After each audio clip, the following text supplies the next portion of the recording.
नमस्कार Gopabandhu charitable trust Odisha Ganjam परिवार तरफ आम किसी आर्थिक सहायता नहीं पहुँच जाइए आईएनसी हॉस्पिटल सूरत आम से ओडिया भाई निकट में बर्तमान पचारि बुझे बड़ भाई को से परिचय देवे आ कि कहे बुझे भाई आप परिचयटी सन्यासी बेहरा वन बंकलवाड़ी पोस्ट गोलसर भाया कविनगर हाँ पंचायत सुनाशोला भाई परिस्थिति बहुत बर्तमान से तुम भाई केमती कौन अच्छा भाई बहुत सीरीयस अच्छी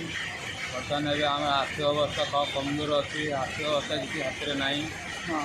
आपड़ कि साहय कर भल होता सेन्स आसने सुधा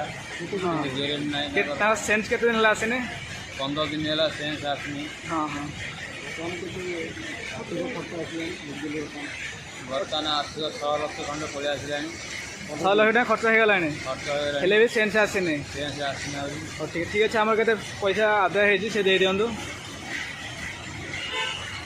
9,000 टका साहाଯ୍य करते आम अंचल किसी भाई एवं किसी मैडम मैंने